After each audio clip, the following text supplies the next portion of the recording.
আগের পর্বে আমরা শুনেছিলাম তিন ভাই রাবণ, কুম্ভকর্ণ আর বিভীষণ পুলস্ত্য ঋষির বংশে জন্মগ্রহণ করেছিলেন এবং তারা ব্রহ্মদেবের কঠিন কঠোর তপস্যায় লীন হয়েছিলেন।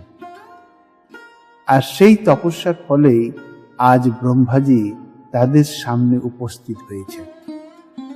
আজকের এপিসোড এখান থেকেই আমরা শুরু করব। প্রথমে ব্রহ্মাজি রাবণের কাছে গিয়ে বললেন, আমি তোমার তপস্যায় সন্তুষ্ট হয়েছি, তুমি কি বর চাইছ? রাবণ বলল, আমি অমরত্ব চাই। আচ্ছা, আপনারা বলুন, কেউ কি অমরত্বের বর পেতে পারে? না।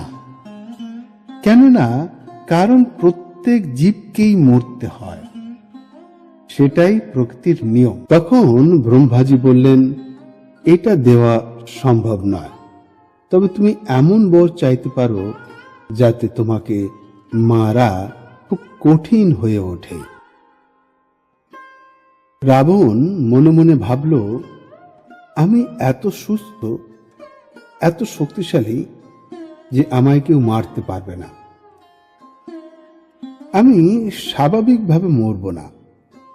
যদি অন্যদের সঙ্গে যুদ্ধ করি, তবুও আমি চাই না অন্যরা আমাকে মেরে ফেলুক। তাই সে বলল, আমাকে দেবতা, অসুর, গন্ধর্ব বা যক্ষদের দ্বারা মারা যাবে না। এরা সবাই স্বর্গীয় এবং তাই ভীষণ শক্তিশালী। কিন্তু সে এটা চাইল না যে মানুষ বা বানর দ্বারা তাকে মারা যাবে না। সে ভাবল, সাধারণ মানুষ বা বানর আমায় কিভাবে মারবে? আমি তো এত শক্তিশালী। তাই অহংকার ও গর্বের কারণে সে শুধু এই বরটাই চাইল, যাতে দেবতারা এবং গন্ধর্ব, অসুর এবং যক্ষরা তাকে হত্যা করতে না পারে। সঙ্গে সঙ্গেই ব্রহ্মদেব বললেন, তথাস্তু, তেমনই হোক। আর এতে রাবণ খুব খুশি হল। তারপর ব্রহ্মদেব কুম্ভকর্ণের কাছে গেলেন। কুম্ভকর্ণ, যেমন আমরা সবাই জানি যে তিনি প্রচন্ড ভোজন রসিক। আমরা থালা বা বাটি ভর্তি করে খাই, কিন্তু কুম্ভকর্ণ প্রতিবার এতটা খেত যে ট্রাক ভর্তি খাবার খেয়ে নিত। ব্রহ্মদেব ভাবলেন, এই ব্যক্তি যদি দীর্ঘজীবী হয় তাহলে আমার সমস্ত সৃষ্টি খেয়ে ফেলবে। তাই তিনি সঙ্গে সঙ্গে তার স্ত্রী সরস্বতী দেবীর দিকে তাকিয়ে বললেন, ওর বুদ্ধিতে কিছু করো। তখন সরস্বতী দেবী তার বুদ্ধিতে সামান্য গন্ডগোল করে দিলেন। ফলে এত তপস্যা করেও, দিন রাত জেগে থেকেও যখন ব্রহ্মদেব তার সামনে এলেন এবং কি চাইছো জিজ্ঞাসা করলেন, সরস্বতী দেবীর প্রভাবে কুম্ভকর্ণ বলল, আমি চাই 6 মাস ঘুমোতে, তারপর একদিন উঠে খেয়ে আবার ঘুমোবো। আমি শুধু ঘুমোতে যাই। সঙ্গে সঙ্গেই ব্রহ্মদেব বললেন, তথাস্তু। এরপর ব্রহ্মদেব বিভীষণের কাছে গেলেন এবং ওই একই প্রশ্ন করলেন। বিভীষণ বলল, আমি শুধু চাই ভগবানের চরণে ভক্তি। ব্রহ্মাজি বিস্মিত হলেন। 3 ভাই কতটা আলাদা স্বভাবের। যাই হোক, ব্রহ্মদেব বললেন, তথাস্তু। বিভীষণ ভক্তি পাবে এবং ভগবানের সেবা করতে পারবে। কাহিনীতে ফিরে যাওয়ার আগে একটা কথা আপনাদের বলি। আমরা একটু আগেই জানলাম রাবণ, বিভীষণ এবং কুম্ভকর্ণ 3 ভাই তপস্যা করেছিলেন। এই তপস্যা কি? মনের একাগ্রতা।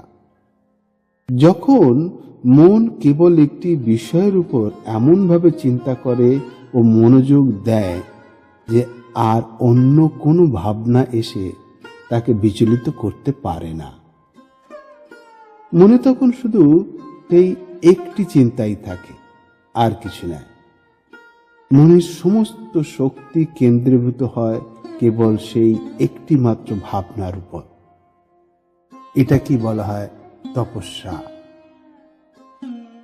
উদাহরণস্বরূপ বলা যেতে পারে, আপনি যখন খেলাধুলা করছেন তখন আপনার মন শুধু এই নিয়ে চিন্তা করে যে কিভাবে আপনার দলকে জেতানোর জন্য গোল করা যায়। আপনি তখন অন্য কিছু ভাবছেন না। আপনি ভাবছেন না রাতের খাবারে কি খাবেন, বা অফিসের কালকের কি কাজ বাকি আছে, কিংবা আগামী সপ্তাহে আপনার জন্মদিনের পার্টি হবে কি না হবে। আপনার মনে তখন শুধু একটাই ভাবনা আছে, গোল করতে হবে। এই যে একাগ্র চিত্তের ভাবনা, এটাই হলো তপস্যা। চলুন আমরা কাহিনীতে ফিরে যাই। আমি আপনাদের বলেছিলাম রাবণ জন্মেছিলেন ঋষিদের পরিবারে। ঋষিরা কি প্রাসাদে বাস করেন? না।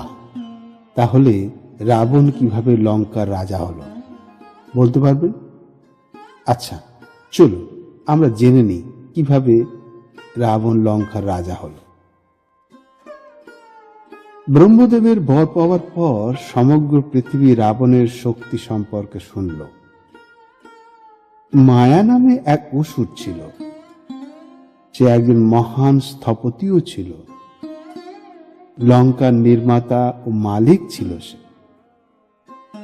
তার এক সুন্দরী কন্যা ছিল, নাম মন্দোদরী। সে চেয়েছিল তার কন্যার বিবাহ পৃথিবীর সবচেয়ে শক্তিশালী ব্যক্তির সঙ্গে হোক, এবং তাই সে তার বিবাহ রাবণের সঙ্গে দিল। অর্থাৎ তার কন্যা মন্দোদরীর বিবাহ রাবণের সঙ্গে দিল, কারণ রাবণই তখন ছিল সবচেয়ে শক্তিশালী একজন পুরুষ। মায়া যে সোনার এবং মূল্যবান রত্ন দিয়ে সোনার লঙ্কা তৈরি করেছিল, তা সংস্কার করে রাবণকে বিয়ের উপহার হিসাবে দিয়েছিল, এবং সেই থেকেই রাবণ লঙ্কার রাজা হল। রাবণ দেখল দেবতারা পূজার কারণে খুব শক্তিশালী হয়ে উঠছে।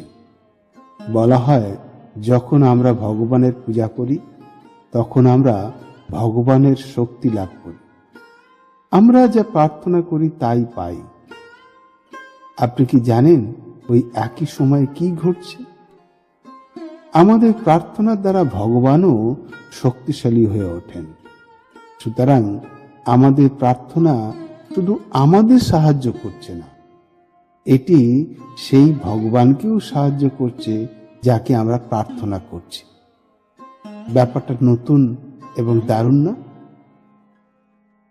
তো রাবণ তখন সিদ্ধান্ত নিল যে এই দেবতাদের পূজা থেকে বঞ্চিত করতে হবে, মানুষকে দেবতাদের পূজা করা বন্ধ করতে হবে। যেসব ব্রাহ্মণ মানুষকে পূজার জন্য অনুপ্রাণিত করে তাদের সবাইকে হত্যা করতে হবে। যে গাভীগুলি যজ্ঞের উপকরণ দেয়, যেমন ঘি, দুধ ইত্যাদি, সেগুলিকে হত্যা করতে হবে। এবং এভাবে সে সর্বত্র তাণ্ডব সৃষ্টি করল। এভাবে সে দেবতাদেরকেও জয় করে ফেলল। সব শুভ এবং ধর্মময় জিনিস ধ্বংস হতে লাগলো। হিন্দু ধর্মে গরু হচ্ছে ধর্মের প্রতীক, এবং ব্রাহ্মণরা সেই সব মানুষ যারা সঠিক জীবন যাপনের শিক্ষা দেয়। এমন শিক্ষক না থাকলে সাধারণ মানুষ জানবে না কিভাবে মহৎভাবে জীবন যাপন করতে হয়। যদি তুমি গরুকে ধ্বংস করো, সে প্রতীক মহত্বের, তবে তুমি মহত্বকেই ধ্বংস করছো। গরু তার সব কিছু দেয় আর শুধু খড় ও ঘাস খায়। গরু হলো নিঃস্বার্থতার প্রতীক এবং নিঃস্বার্থতাই হলো তার ধর্ম। রাবণ দেবতাদের জয় করেছিল এবং বলা হয় ব্রহ্মদেব, যিনি স্রষ্টা, সেখানে দ্বার রক্ষক হয়েছিলেন। পবন দেবতা মেজে ঝাড় দিতেন, বরুণ দেবতা রাবণকে জল দিতেন, ইন্দ্র দেবতা দাঁড়িয়ে দাঁড়িয়ে রাবণকে পাখার হাওয়া করতেন। এতটাই শক্তিশালী হয়েছিল রাবণ। অবশেষে ধরিত্রী মাতা এত রক্তপাত আর অধর্ম দেখে পরিস্থিতি সহ্য করতে পারলেন না। তিনি গাভীর রূপ ধারণ করলেন। কেন গাভীর রূপে? কারণ ধরিত্রী মাতা গাভীর মতোই সব সময় দিয়ে যান। গাভী হল প্রভুর প্রিয়, কারণ সে সব সময় দিয়েই যায়। যখন পৃথিবী নিজেই কাঁদে, তখন শুধু মানুষ নয়, দেবতারাও অসহায় হয়ে পড়েন।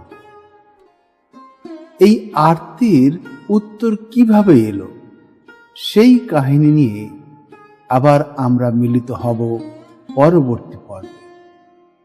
এই পর্বের এই অধ্যায়ের আজ ইতি টানব। পরবর্তী পর্ব মন দিয়ে শোনার আমন্ত্রণ রইল সকলের জন্য। খুব শিগগিরই আসছে পরবর্তী পর্ব নিয়ে। ধন্যবাদ। ওম নমঃ শিবায়। হর হর মহাদেব।